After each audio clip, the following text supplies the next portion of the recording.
Mesdames et messieurs, bonjour. Bienvenue à cette discussion sur la supply chain du futur. Je m'appelle Jean-Marc Vittori, je suis éditorialiste au quotidien Les Échos et ravi d'animer ce moment. La SITL fête ses 40 ans. Il y a 40 ans, il n'y avait pas de téléphone mobile. Il n'y avait pas de téléphone mobile. Il n'y avait pratiquement pas d'ordinateur, du moins dans les salons et même dans les bureaux. Il y avait déjà des machines dans les entrepôts, mais évidemment, elles n'étaient pas encore numériques. Il n'y avait pas encore eu l'accélération de la mondialisation. Il y avait des formalités douanières qui étaient impressionnantes dès qu'on passait Strasbourg. Il y avait évidemment un paysage qui était très différent. Et dans les prochaines 40 années, ça va bouger encore, et ça va bouger même encore plus, à en croire ce qui a été dit ce matin dans la séance inaugurale. La révolution numérique commence à peine dans certains domaines. Le suivi en temps réel, l'optimisation à tous les niveaux, tout ça, ça va être indispensable pour réussir la transition écologique, qui sera d'abord une transition énergétique. Et nous allons tenter d'explorer un petit peu dans les minutes qui suivent les chemins du futur. Et je vais commencer tout de suite avec Cédric Lecollet. Cédric est directeur commercial et filière de GS1 France. Donc GS1 France, ce n'est pas une entreprise, mais c'est une organisation à but non lucratif. Et là, en France, donc non pas 57 000 entreprises clientes, mais 57 000 entreprises adhérentes. Et l'objectif, c'est de définir les standards d'identification qui sont au cœur de la logistique. Donc l'identification, elle sera aussi au cœur des mutations de demain, notamment des données. Donc après avoir complété un petit peu ce que j'ai dit sur GS1, quelle vision as-tu des mutations à venir? Quelles sont les forces profondes que tu sens? Alors, bonjour à toutes, bonjour à tous. Merci Jean-Marc pour l'introduction et pour l'invitation. Tu as cité 40 ans tout à l'heure pour la ICTL, GS1 a 50 ans. Et en fait, vous nous connaissez au travers notamment du nom de GenCode ou EAN, puisque ça fait... Alors j'aime bien parce que quand je dis ça, je vois des hochements de la tête. En fait, GenCode, EAN, GS1, c'est la même chose. C'est né en France il y a 50 ans sous le nom de GenCode. Ça a grandi au niveau européen, au niveau de EAN, et c'est devenu mondial. Cette organisation mondiale à but non lucratif qui a été créée et qui est dirigée par les entreprises, dont vous êtes, pour créer le langage commun du commerce, et ici de la supply chain. Et comme il s'agit de penser le futur, je vous ai mis la photo du QR code derrière moi, puisque vous nous connaissez très bien au travers du code barre que vous voyez dans tout un tas de filières. Le sujet du futur sera de bien connecter ce produit qu'on identifie avec un code et des barres à tout, notamment la dimension Internet que tu évoquais tout à l'heure, Jean-Marc. Donc, nous sommes au service des entreprises, et le maître mot chez GS1, c'est la collaboration. Et le sujet du futur par rapport au changement et aux défis que nous avons devant nous, il est forcément commun, il est forcément collectif. Par rapport au changement et la question que tu posais, Jean-Marc, pour opérer dans une vingtaine de filières, ce que l'on voit, c'est dans ce monde de supply chain, GS1 a organisé la supply chain depuis 50 ans dans cette supply chain globalisée. La BBC dit qu'on est une des choses qui ont fait le commerce mondial. C'est vrai, mais dans une logique d'économie très linéaire. Le changement dans lequel on va rentrer, c'est nécessairement une économie circulaire, puisque par rapport au changement fort auquel nous avons à faire face, c'est d'abord de l'abondance à la pénurie. Nous entrons dans un mode nouveau, ce n'est pas une crise. Une crise suppose un retour en arrière. Il n'y a pas de retour en arrière, il y aura forcément un changement profond, et il faut absolument qu'on accompagne la supply chain dans ce changement de l'abondance à la pénurie. Ça change tous les rapports entre industriels et distributeurs, ça change tout un tas de dimensions.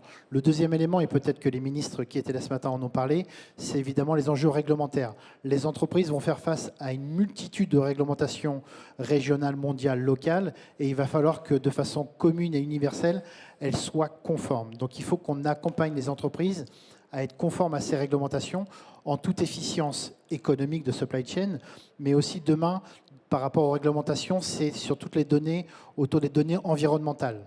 Il va falloir qu'on apprenne à mesurer l'impact que nous, entreprises, nous, acteurs, avons sur l'écosystème.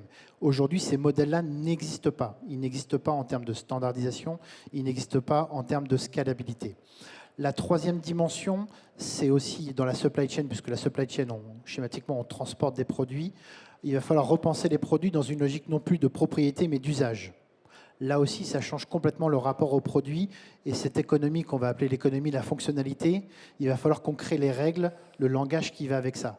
Ça aussi, c'est un changement fondamental dans lequel nous allons rentrer en supply chain. Et le dernier élément qui va rendre les acteurs de la supply chain encore plus stratégiques, c'est qu'on entre définitivement dans un monde d'incertitude, de prédiction, et il faudra absolument que l'on ait des données et des ingénieurs pour ce faire. C'est un petit teasing pour après, mais il va falloir qu'on apprenne à objectiver les données, suivre au travers de l'ensemble des technologies qui seront présentées notamment par mes compères ici, mais il va falloir qu'on apprenne à partager cette donnée de bout en bout tout au long du cycle de vie du produit, puisque, et je finis là-dessus, on a beaucoup pensé les produits dans une logique de produits neufs. Consommer, c'est consommer. Dans la consommation, ça induit la notion de destruction. Il va falloir qu'on apprenne à consommer autrement et donc à inventer la supply chain qui va avec cette logique nécessairement plus circulaire. Merci Cédric. On va continuer tout de suite avec Jean-David Attal. Oui. Jean-David, vous dirigez Fractal, c'est une société de conseil. Vous travaillez notamment avec les logisticiens sur tout ce qui est automatisation. Et vous allez nous raconter d'abord avec quelques images. Je vous transmets d'ailleurs aussi la zapette. Avec quelques images, l'évolution que vous avez vue sur ces 40 ans pour nous dire ensuite ce qui peut se passer après. Exactement. Et donc là, avec vous, on est à l'intérieur de l'entrepôt. On regarde ce qui se passe. On est à l'intérieur de l'entrepôt. Voilà. Moi, je suis un spécialiste de l'automatisation de la supply chain. Et quand on me pose la question, quel potentiel technologique, je fais ce qu'on fait aujourd'hui parce qu'on n'a plus besoin de réfléchir. Je vais sur ChatGPT.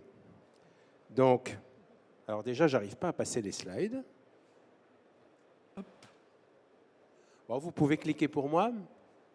Je vous ferai un signe. Voilà. Donc, je pose la question à ChatGPT. Allez-y, cliquez.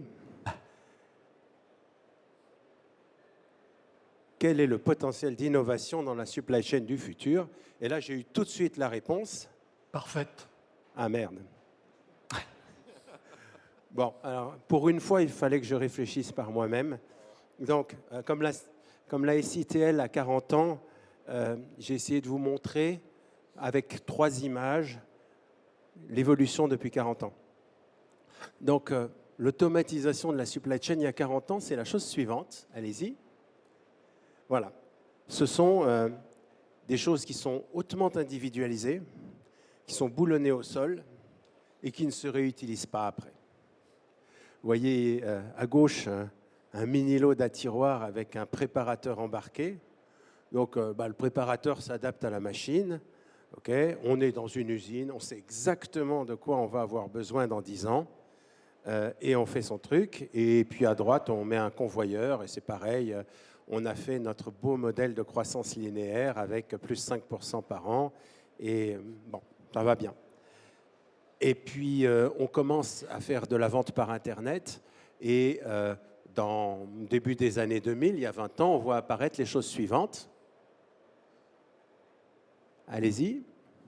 Voilà, vous voyez des choses avec plein de pochettes qui circulent à toute vitesse ou des navettes qui avancent très vite également. Toujours une infrastructure qui est fixe, toujours pas forcément réutilisable, soyons très honnêtes, mais très très rapide. Et on commence à aller vers des usines de fabrication de commandes que vous voyez aujourd'hui un petit peu partout, qui vous envoient le très beau t-shirt fabriqué à l'autre bout du monde que vous rachèterez dans 1 an, et encore une fois dans 2 ans, et encore une fois dans 3 ans.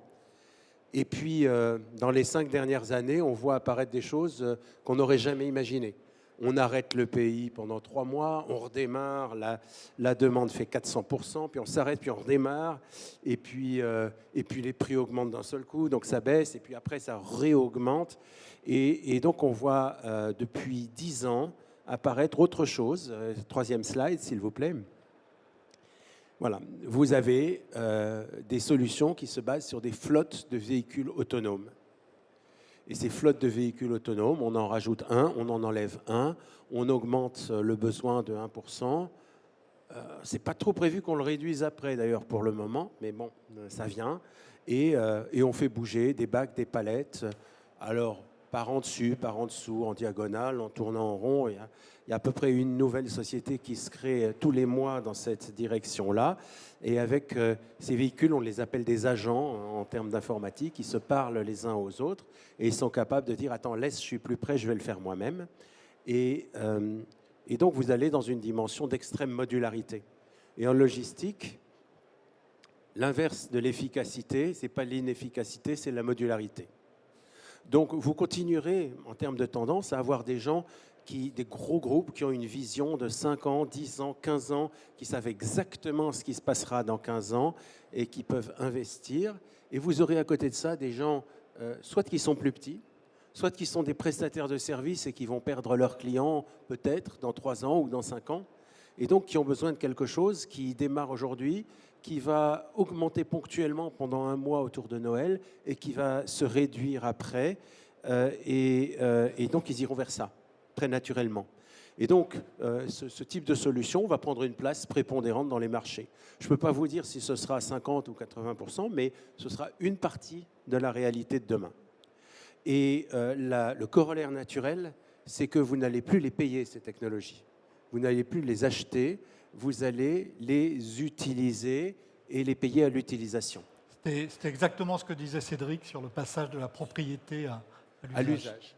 Donc ça fait très longtemps qu'on sait bien qu'on ne paye plus ces serveurs, qu'on les loue pendant 2-3 ans avant de les remplacer par la nouvelle machine, que pour le leasing d'une voiture, c'est connu, la location d'un chariot élévateur, c'est connu. Eh bien, les technologies, ça suivra le même chemin, ce qui veut dire vous avez un besoin, le besoin est réalisé en 1 semaine, vous démarrez aujourd'hui, vous pouvez totalement arrêter en disant voilà, j'ai un préavis d'1 mois, 2 mois, et c'est ça qui va se passer. Et vous payez à l'utilisation ou à la semaine, comme ça se fait déjà dans tellement de métiers. Donc, en tant que consultant en automatisation, ça fait partie de mon métier de trouver des solutions où on automatise sans investir.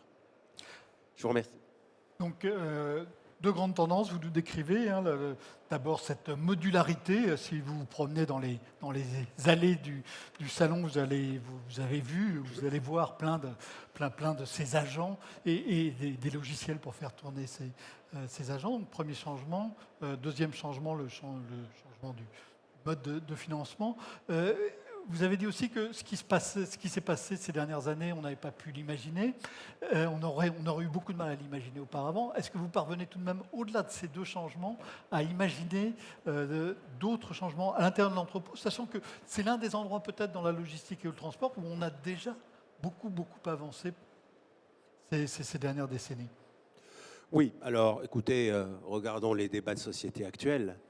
La logistique, la supply chain du futur, c'est la supply chain où on peut travailler sans s'user. Donc c'est la supply chain où on n'est pas obligé de faire 20 km par jour et de manutentionner 5, 10, 15 tonnes par jour. Donc c'est la logistique où la machine vous aide à travailler sans vous user physiquement. Et c'est la cheville ouvrière nécessaire dans nos économies où on veut des bons salaires et des bons niveaux de protection sociale.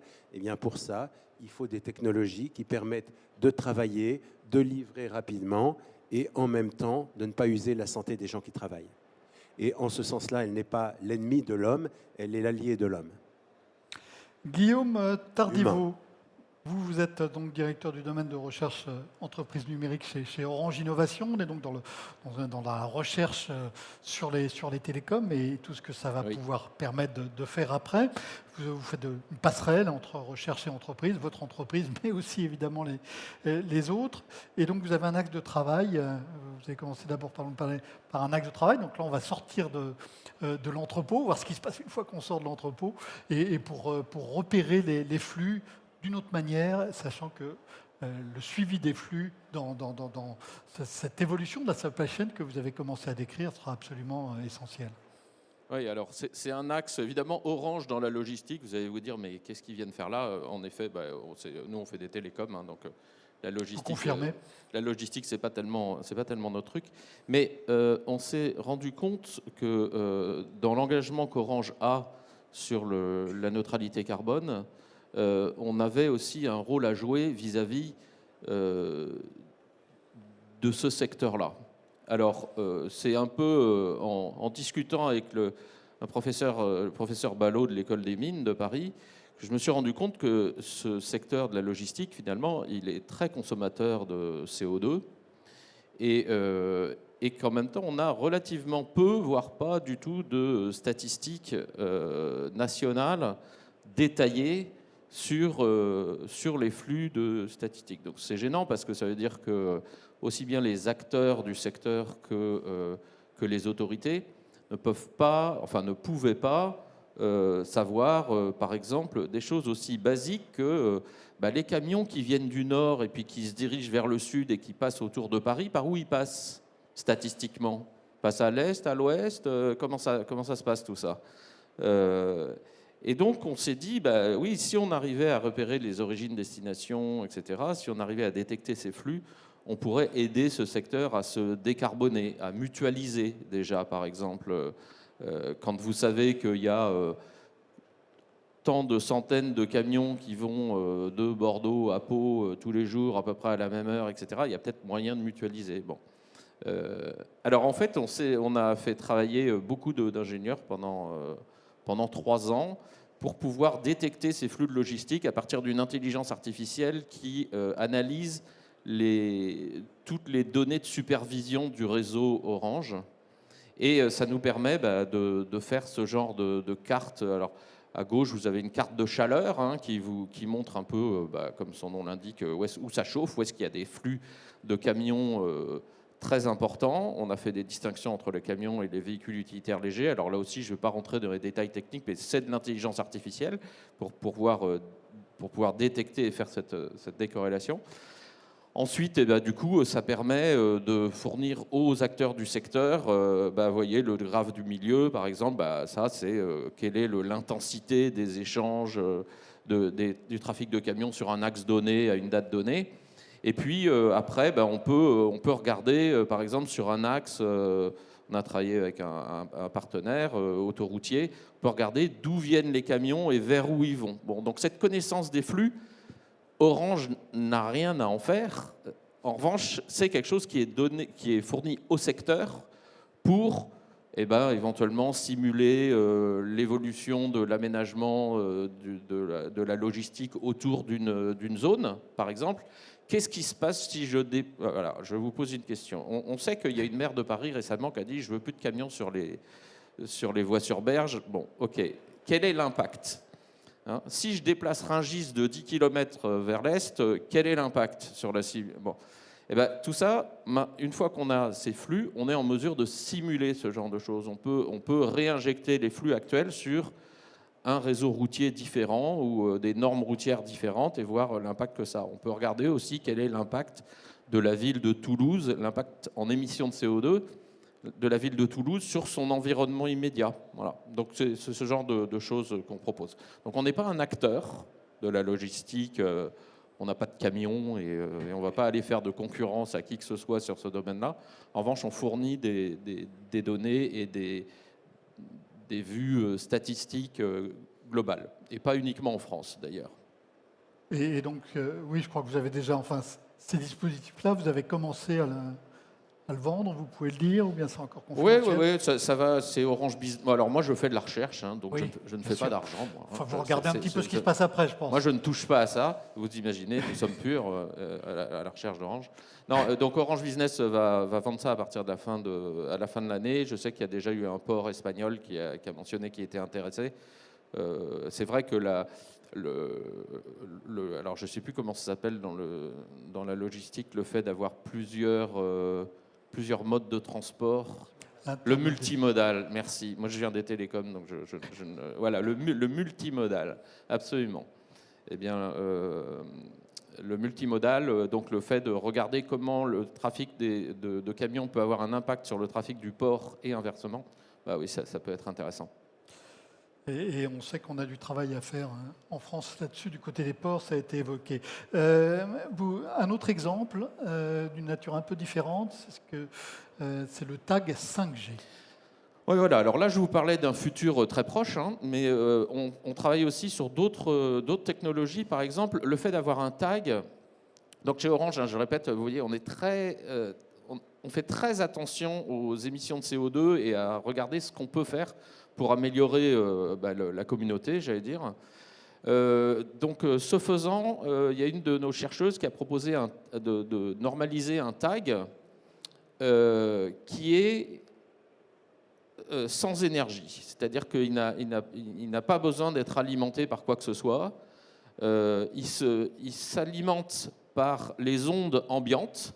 Donc ça fait très très peu d'énergie qu'il collecte comme ça s'appelle le energy harvesting, donc la collecte d'énergie, le moissonnage d'énergie. Et quand il a suffisamment d'énergie, il peut envoyer son ID sur le réseau. Et donc ça permet donc l'idée ce serait de pouvoir coller des millions de tags 5G sans énergie. Alors après évidemment, c'est encore de la recherche, hein, ça c'est pour 2026-2027, on parlera après de 2030. Eh bien, là-dessus, on ne sait pas encore combien il coûtera, parce que vous savez, c'est un peu l'œuf et la poule. Hein, c'est-à-dire que s'il y en a des dizaines ou des centaines de millions qui sont faits, ça coûtera quelques centimes d'euros. Là, le premier que j'ai acheté, il m'a coûté 30 000 euros, donc c'était quand même assez cher. Mais c'est ça la recherche. Hein. Et puis le suivant, il en coûte que 1000, et puis on va arriver à, évidemment, on est sur quelques modèles. Et on a été très impacté dans nos recherches par le Covid et les chaînes logistiques, parce qu'on a besoin de chipsets très particuliers pour ce genre de travaux. Et voilà, donc en fait, ces tags 5G, vous pourrez en mettre partout et ils seront détectés naturellement sur le réseau ou détectés depuis vos téléphones mobiles, ce qui évite d'avoir des équipements spécifiques, comme il pouvait y en avoir avant avec d'autres technologies que je ne citerai pas. Cédric, ces outils pour suivre les flux, pour suivre les colis ou les paquets, ou les camions, les conteneurs, est-ce que ça ne rentre pas un peu en concurrence avec ce que ça vous faites? Comment vous articulez ça dans une vision globale? Alors oui, on articule ça dans une vision globale parce que nous ne sommes pas fabricants de technologie. Nous, on ne vend pas de la technologie. GS1, on vient collaborer et on crée un langage commun. Ici, on se comprend parce qu'on parle tous français. Donc voilà, GS1, c'est un petit peu le français du commerce. Et on est agnostique technologie et agnostique secteur. C'est-à-dire que la façon dont on identifie un produit, le code qu'il y a sous les barres, la façon dont on le décrit, tout ça, ça répond à des normes, à des règles mondiales où tout le monde parle selon les mêmes règles, selon les mêmes mots.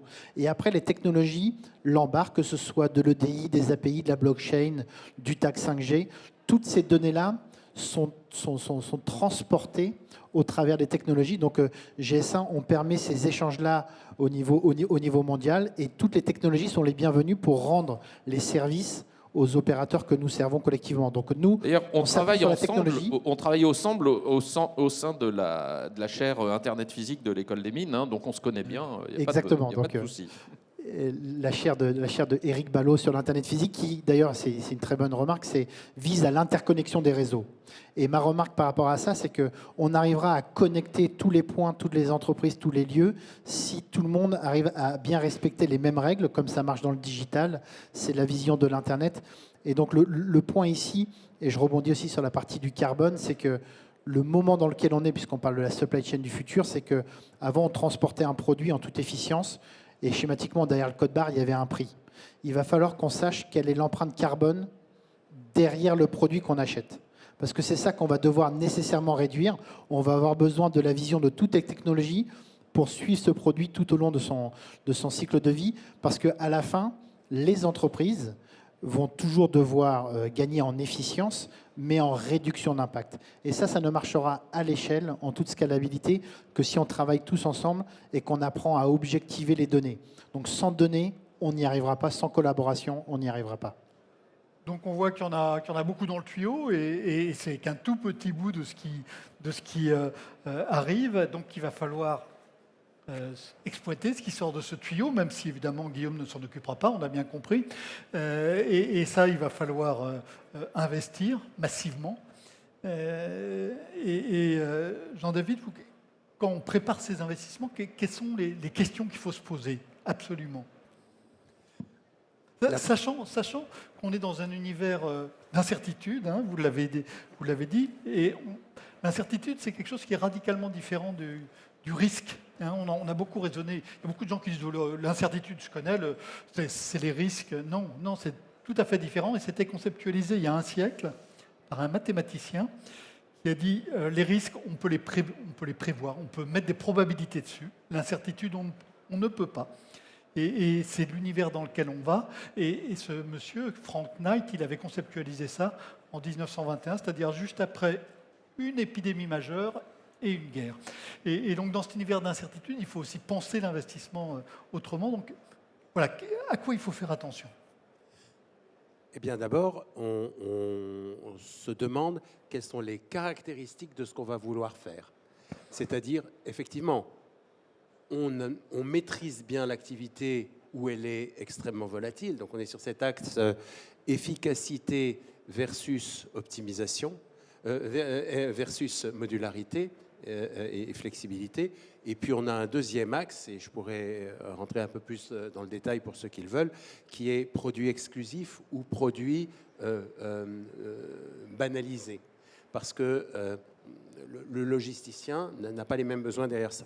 La deuxième chose, c'est pour comprendre l'activité, on fait avec beaucoup de détails un travail faux, qui est de dire qu'est-ce qui se passera, où est-ce que j'en serai dans 5 ans ou dans 10 ans. Et puis comme il est faux, on le fait 3 fois le travail. C'est-à-dire qu'on se dit, voilà, si ça évolue plutôt dans telle direction, plutôt dans telle direction, plutôt dans telle direction, et on essaye de faire le modèle du futur qui est le plus robuste par rapport aux évolutions qu'on peut connaître. Voilà, on se dit, si j'ai plus d'Internet, si j'ai plus de cela, si les produits deviennent plus grands. Je me rappelle avoir fait un entrepôt dans la literie, et dans la literie, il y avait une seule hypothèse qui était sûre, c'était 98% des lits font moins d'1,80 m de large. Bon, en un an, le temps de mettre en route le projet, c'était devenu 75%. Donc voilà, parce que c'est juste le moment où les gens se sont dit 1 litre de mètre, c'est super. Donc on fait avec beaucoup d'applications un travail faux, et puis après on se dit, bon ben voilà, je vais essayer d'imaginer un monde différent, et derrière ça, on fait coller à ça les technologies les plus compatibles avec le modèle qu'on a imaginé. Et maintenant, derrière ça encore, la question c'est comment est-ce qu'on organise, comment est-ce qu'on conduit les projets. On est à un moment où la demande a explosé et le nombre de talents correspondants, c'est-à-dire les gens qui ont beaucoup d'expérience pour mener ce type de projet, n'a pas suivi aussi vite. Et donc, mon métier, c'est de dire, on a des gens excellents dans les entreprises, mais ils ne savent pas conduire ces projets parce qu'ils ont été embauchés pour autre chose. Ben, c'est eux qu'on va permettre à qui on va permettre de maîtriser ces nouvelles technologies et de conduire les projets. On reviendra peut-être sur cette question des talents. Guillaume, au-delà de ce que vous avez déjà parlé, donc de 2024, 2027, 2030, au-delà, qu'est-ce que vous avez dans vos cartons pour nous faire rêver? Ah ouais, alors j'ai un collègue depuis 3 ans, il travaille sur la 6G. Donc ça va vous paraître étonnant, la 5G arrive à peine, mais bon voilà, la recherche elle s'arrête jamais.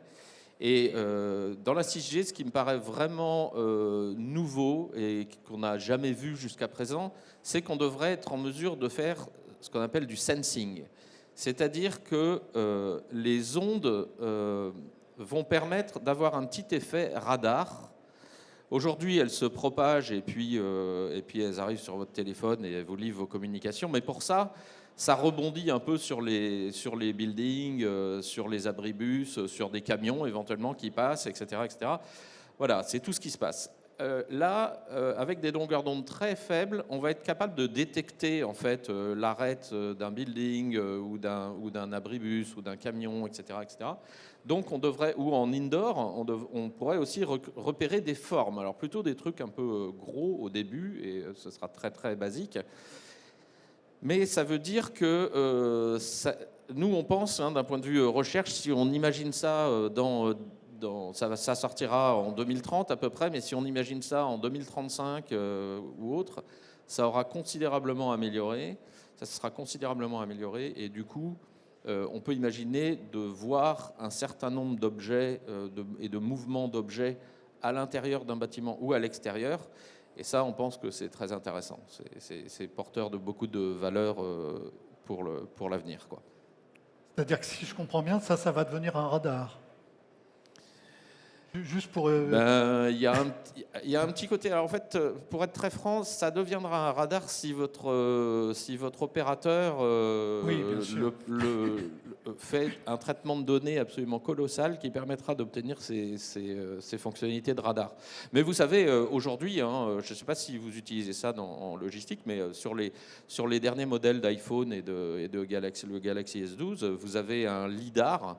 Ce sont des technologies absolument démentielles, le LIDAR, qui permet de faire déjà du repérage de terrain et de la détection de mouvements pour peu qu'on mette tous les traitements informatiques derrière. Donc voilà. Mais là, ce sera fait naturellement par l'analyse de la propagation des ondes.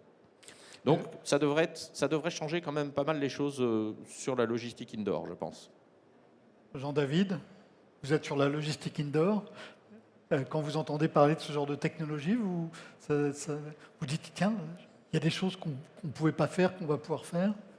Ça fait assez longtemps qu'on a besoin de comprendre comment ça marche. Quand on a mis en place quelque part, exactement ce qu'on disait tout à l'heure, où est-ce que c'est chaud, où est-ce que passent les véhicules, les cartons, les palettes, peu importe, et comment les stratégies s'adaptent. Donc aujourd'hui, quand vous achetez un système logistique ou quand vous achetez une application informatique de logistique, vous avez mis en place un certain nombre de stratégies.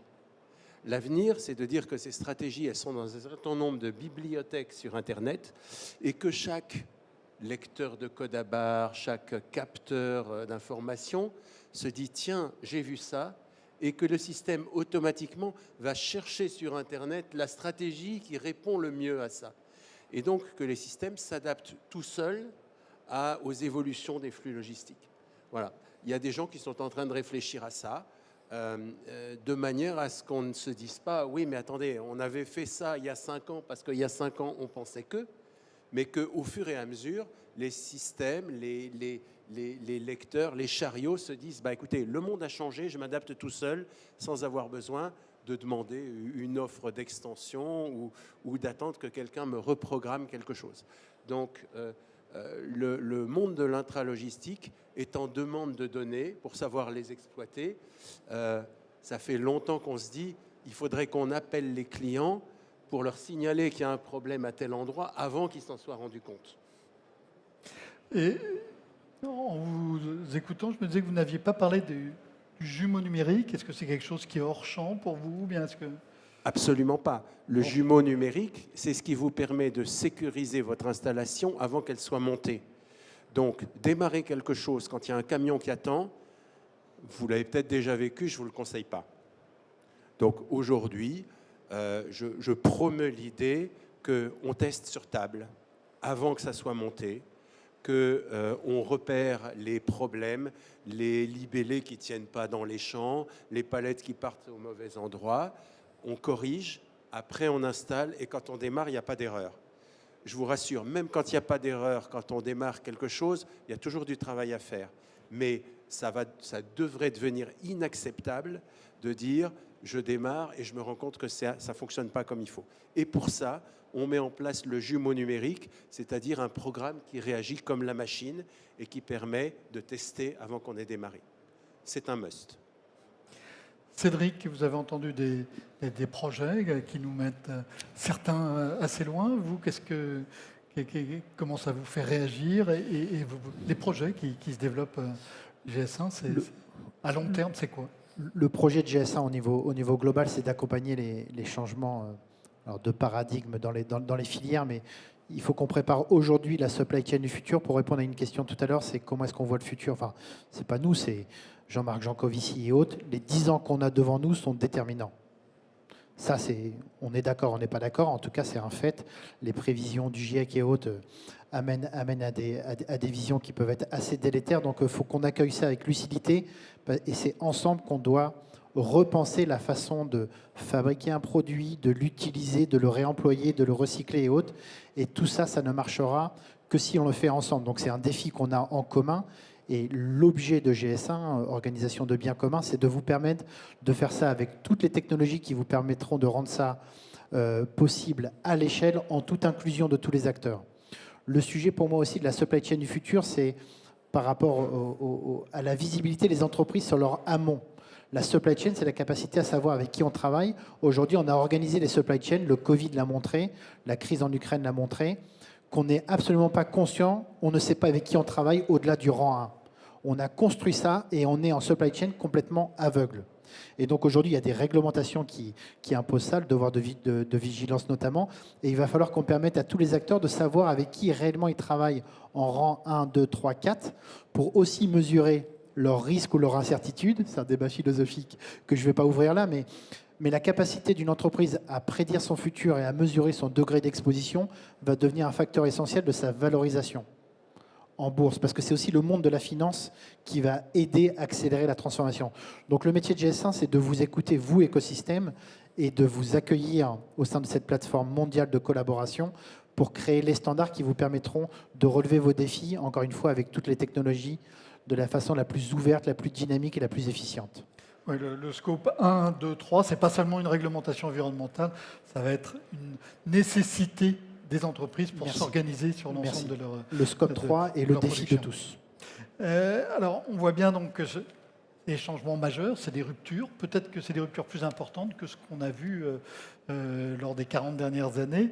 Jean-David, vous avez commencé à évoquer la question des compétences. Donc, ça veut dire qu'il va falloir former des gens qui sont à l'intérieur de l'entreprise. Il va falloir trouver de nouvelles compétences. Et ça aussi, quand vous vous projetez à moyen terme, qu'est-ce que ça donne ? Eh bien, écoutez, tout simplement, aujourd'hui, pour faire ces métiers-là, il faut avoir une bonne culture scientifique. Il faut être capable de comprendre comment on travaille avec des données. Aujourd'hui, on sait qu'une grande partie des compétences scientifiques vont vers les métiers de l'informatique, de l'intelligence artificielle, de l'industrie, de la logistique. À côté de ça, c'est quoi l'expérience ? L'expérience, c'est la somme des bêtises qu'on a faites. Donc, avant de savoir comment il faut faire bien, il faut avoir fait mal un certain nombre de fois. Donc, c'est ça mon métier. Moi, je les ai à peu près toutes faites. Donc, je suis capable d'intervenir dans des dialogues entre un fournisseur et un client pour dire, bon, ça, il a raison, c'est pas raisonnable. C'est comme ça qu'on fait, c'est pas autrement. Voilà. Vous avez à additionner la compréhension de ce que va être un nouvel univers, par exemple intralogistique, avec la compréhension de comment on organise la transition. Qu'est-ce qu'il faut faire pour que ça marche bien ? Le jumeau numérique dont on parlait tout à l'heure, c'est une des dimensions de ce qu'il faut faire pour être sûr que ça va bien démarrer. Il y en a une quinzaine d'autres. Voilà. C'est ça. Accompagner des talents qui existent. On est un pays où on forme des scientifiques de bon niveau, peut-être pas assez, mais on le fait, et les introduire dans ce métier, dans ces métiers qui ont toute leur complexité, un petit côté mécanique, un petit côté mathématique, un petit côté très opérationnel, un petit côté recherche, collecte de données, interprétation de données. Vous avez mentionné au passage un point important et qui n'est pas toujours évident en France, qui est la capacité à accepter l'échec et à en faire une force et pas un point de blocage. Guillaume, sur cette évolution des compétences, vous n'êtes pas au même endroit, mais comment est-ce que vous voyez ça ? Ah oui, nous, on est vraiment dans l'œil du cyclone depuis 30 ans sur l'évolution des compétences. Qu'on voyait, oui, il y a 30 ans, il n'y avait pas d'Internet, il n'y avait pas de téléphone mobile, il n'y avait pas ChatGPT, il n'y avait pas tout ça. Donc c'est permanent, donc il y a un investissement très important de l'entreprise sur la formation des gens. Et puis pour le recrutement, on a en permanence à peu près 130-140 doctorants qui viennent faire de la recherche chez Orange sur des secteurs qui vont de la crypto post-quantique jusqu'à la sociologie d'entreprise, donc c'est quand même très vaste. Et en fait, je crois que donc on en recrute assez régulièrement. Je pense que ce qui est important, c'est d'avoir un environnement d'entreprise qui donne envie aux jeunes de venir travailler avec vous. Là, par exemple, récemment, moi j'ai été vraiment frappé en voyant des jeunes de très bon niveau. Hein. Là, j'ai un polytechnicien qui sort de l'école des mines en tête, là, et qui, en fait, dont on voit que la motivation, elle est vraiment liée à la lutte contre le réchauffement climatique. Et donc, voilà, le scope 1, scope 2, scope 3, etc., ça lui parle énormément. Et donc, le fait de pouvoir voir qu'il y a des projets dans lesquels il va pouvoir s'investir, ça motive. Parce que d'ailleurs, je crois que c'est quelque chose qu'on a tous vécu. Personne n'a envie de vivre ce réchauffement climatique. Mais le truc, c'est, OK, mais qu'est-ce que je fais, moi, concrètement, là, demain? Qu'est-ce que je peux faire? Tu peux venir travailler chez Orange et faire ça. Ça. Ça ne va pas résoudre le problème du réchauffement climatique, ça apportera la pierre à l'édifice. Et à partir du moment où on a fait sa part du colibri et on a confiance dans le reste de la société, on y arrivera. Donc je pense qu'il faut vraiment être à l'écoute de ce qu'ils pensent, de ce qu'ils veulent faire. Et moi, j'écoutais ce que vous disiez sur le. C'est vrai qu'aujourd'hui, par exemple, les reportages qui ont été faits chez Amazon, c'était assez dément comme l'impact que ça peut avoir sur l'image de marque de cette partie de l'activité. Ouais, c'est une opportunité d'en faire quelque chose d'humain, comme vous l'avez dit. C'est pas là pour asservir l'humain, c'est là pour l'aider. Donc voilà, je pense que la réponse chez Orange, c'est plutôt de se dire, il faut écouter les aspirations des jeunes et puis proposer des projets où ils peuvent exprimer leur talent, quoi. Cédric, sur cette question des compétences nécessaires pour organiser cette supply chain du futur. Je rajouterais 2 éléments. Tu l'as évoqué, mais c'est la question du sens. Voilà pourquoi on fait ce qu'on fait. Chacun a une mission. Certains parlent de raison d'être d'entreprise, mais on a tous notre part de colibri à faire, mais on n'a pas le choix. Ça, c'est une vérité géologique. C'est même pas une vérité économique, c'est une vérité physique. Et l'autre point, c'est qu'on a aussi besoin de soft skills. Il faut des gens qui réfléchissent très bien, mais des gens qui travaillent ensemble. Donc il va falloir combiner des intelligences et on aura besoin de toutes les intelligences pour ce faire. Donc moi, je crois dans le potentiel des jeunes pour relever ce défi d'intelligence collective. Est-ce qu'il y a des questions de la salle? Monsieur, au fond, on va vous apporter un micro, je crois. Merci de vous présenter et de poser votre question. Bonjour, Tamieko Biha, consultant chez Crimelia en supply chain. J'ai une question pour Monsieur Reuss. Vous avez évoqué le jumeau numérique et c'est une notion assez récente pour moi que j'ai découverte il y a pas très longtemps. Et je voudrais savoir, quelle est la différence fondamentale entre le jumeau numérique et le POC?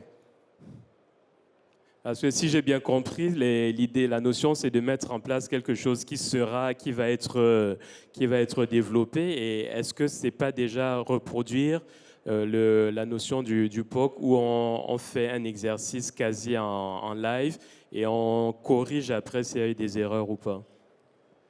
Jean-David, mais le POC, c'est proof of concept, c'est quelque chose qui est très ponctuel.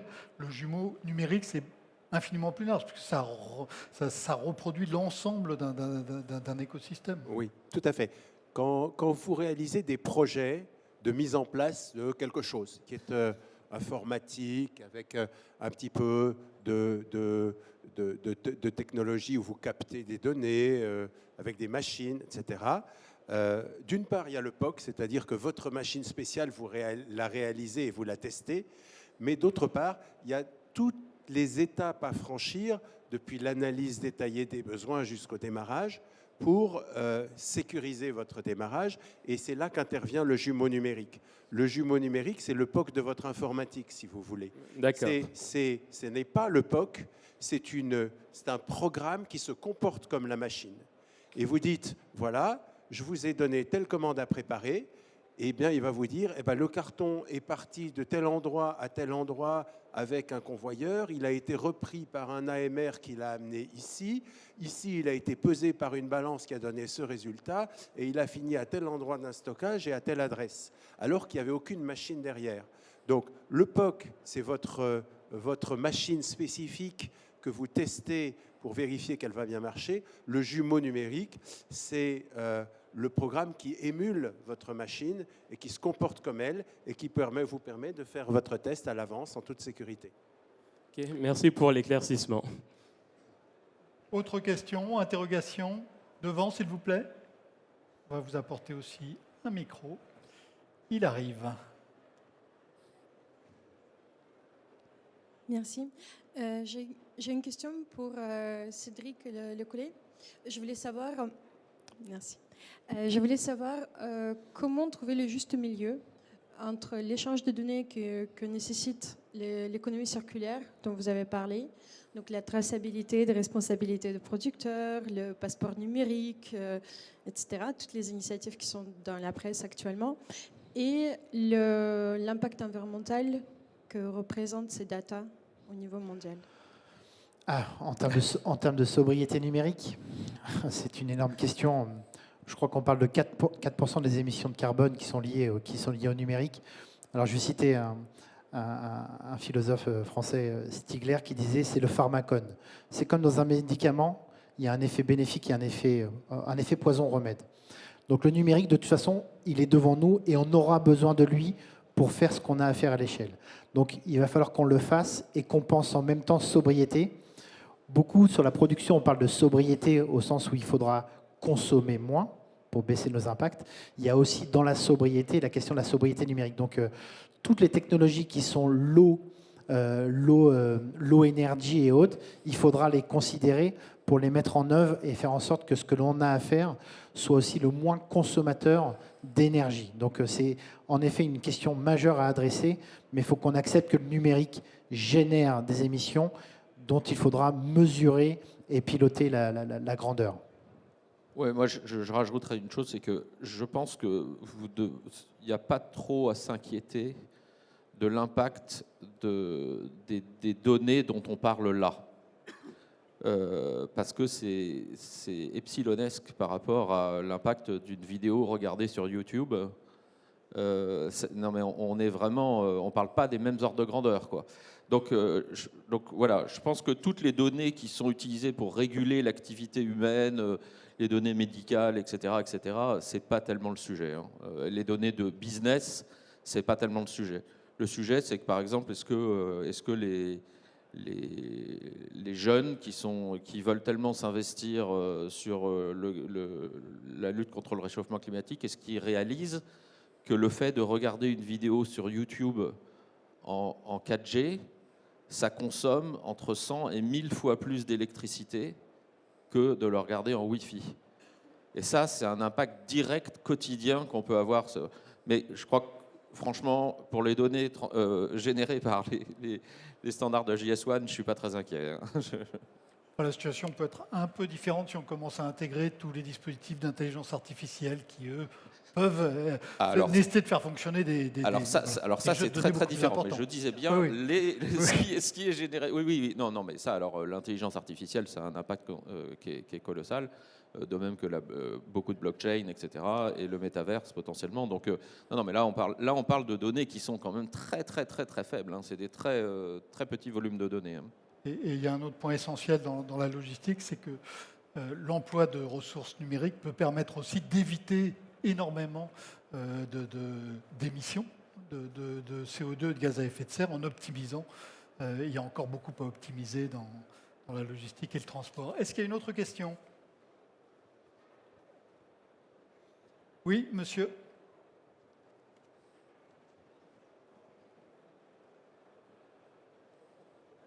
Oui, Christian Tertrais, directeur de la protection des transports de matières nucléaires en France. J'ai juste une question, je crois que c'est à monsieur Le Collet, sur l'interconnectivité des réseaux internationaux, etc. Finalement, la Terre entière va avoir les mêmes systèmes, partager les mêmes données, tout ça pour aboutir à objectiver les données, etc. On n'a pas un problème de sécurité, là? Parce que si moi, je veux bloquer votre système, dans une période de guerre, une période de Covid, j'arrête tout. Donc on a peut-être besoin d'avoir des systèmes différents aussi.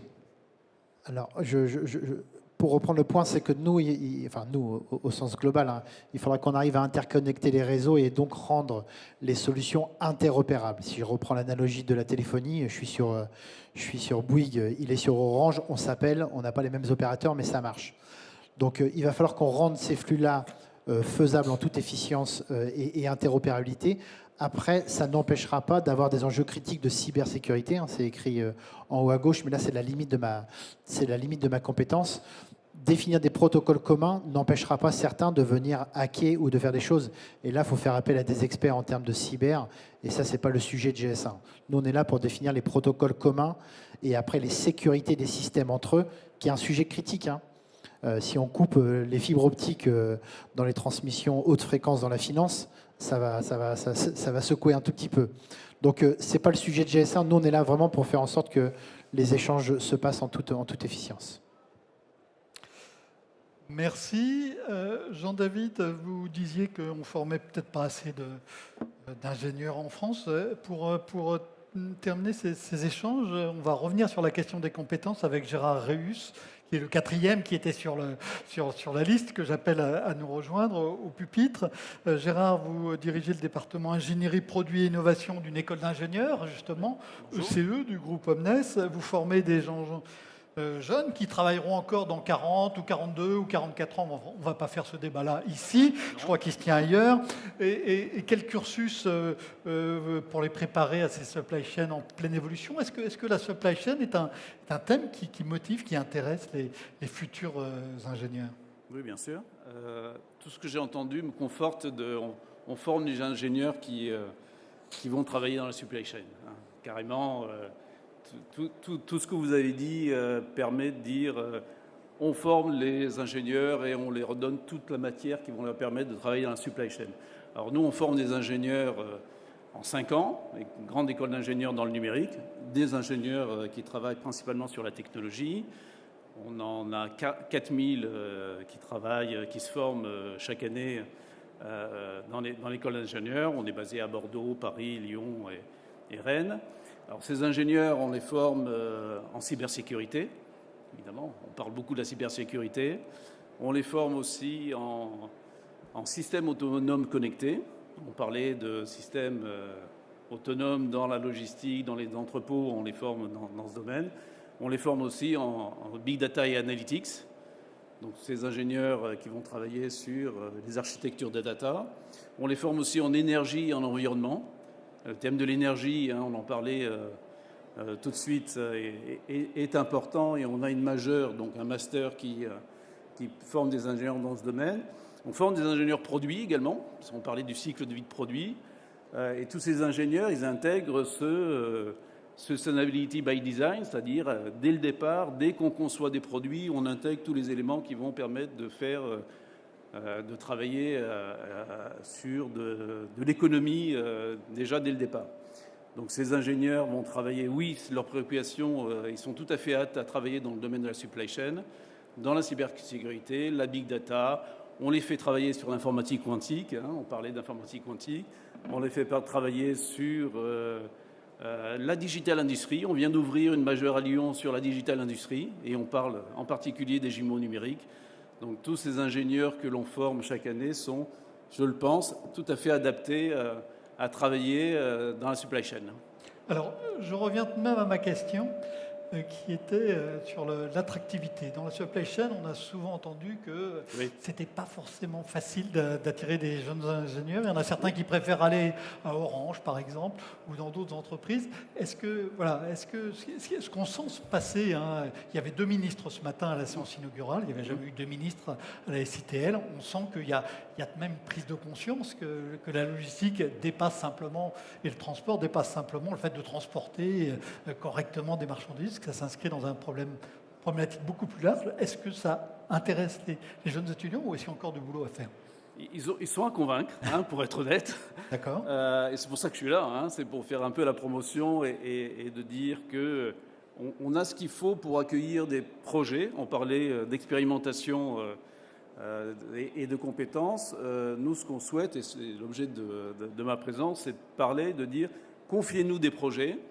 nos ingénieurs pourront travailler sur le sujet. Alors, il y a déjà des ingénieurs qui ont travaillé. Je peux citer un cas d'un ingénieur qui a créé sa start-up dans l'alimentation d'énergie éphémère, hein, avec des groupes électrogènes zéro carbone, avec de l'hydrogène vert.